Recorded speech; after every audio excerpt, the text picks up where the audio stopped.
ದೇವನಗೊಂಡನಲ್ಲಿ ಹತ್ತಿರ NH-48 ಮೇಲೆ ಒಂದು ಆಕ್ಸಿಡೆಂಟ್ ಆಗಿದೆ. ಒಂದು ಕಂಟೈನರ್ ಲಾರಿ ಟುವರ್ಡ್ಸ್ ಬ್ಯಾಂಗ್ಳೂರು ಹೋಗ್ತಾ ಇತ್ತು. ಅದು ಮೋಸ್ಟ್ಲಿ ಡ್ರೈವರ್ ಹಿಂದೆ ಮಾಡಿರಬೇಕು. ಅವರು ಅಪೋಸಿಟ್ ಸೈಡ್ ಬಂದಿದ್ದಾರೆ.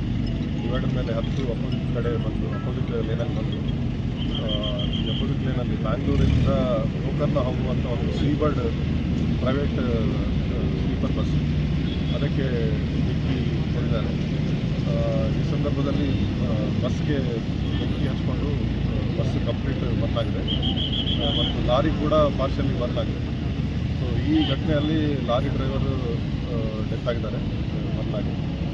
ಬಸ್ನಲ್ಲಿ ಟೋಟಲ್ 32 ಜನ ಇನ್ಕ್ಲೂಡಿಂಗ್ ಕಂಡಕ್ಟರ್ ಆ್ಯಂಡ್ ಪ್ಯಾಸೆಂಜರ್ ಇದ್ರು ಅಂತ ನಮಗೆ ಈಗ ಗೊತ್ತಾಗಿದೆ. ಅದರಲ್ಲಿ ಇಲ್ಲಿವರೆಗೂ ನಾವು 21 ಜನರನ್ನು ಟ್ರೇಸ್ ಮಾಡಿದ್ದೀವಿ ಸಿರಾ ಹಾಸ್ಪಿಟ್ಲಲ್ಲಿ, TB ಹಾಸ್ಪಿಟ್ಲಲ್ಲಿ. ಇನ್ನು ಉಳಿದವರನ್ನ ನಾವು ಹುಡುಕಾಡ್ತಾ ಇದ್ದೀವಿ. ಬಸ್ಸೆಲ್ಲ ಕಂಪ್ಲೀಟ್ ಬಂದ್ ಆಗಿದೆ. ಅದು ಕಟ್ಟಿಂಗ್ ಆ್ಯಕ್ಟಿವಿಟಿ ನಡೀತಾ ಇದೆ.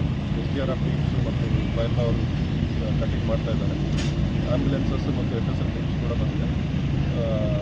ಇದನ್ನು ಬಸ್ಸನ್ನು ನಾವು ಕಟ್ ಮಾಡಿದ ನಂತರ ಬಾಡೀಸ್ ನಮಗೆ ಗೊತ್ತಾಗಿದೆ. ಆಮೇಲೆ ನಾವು ಫರ್ದರ್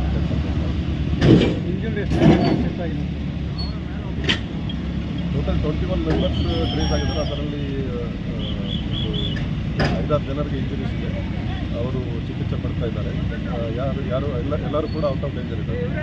ಬಟ್ ಇನ್ನೊಂದು 11 ಜನ ಯಾರು ಡಿಟೈಲ್ಸ್ ಸಿಗ್ತಾ ಇಲ್ಲ ಇದರಲ್ಲಿ, ಅವರು ಮೋಸ್ಟ್ಲಿ ಬಸ್ ಅವ್ರನ್ನ ನಾವು ಟ್ರೇಸ್ ಮಾಡ್ತೀವಿ. Thank you.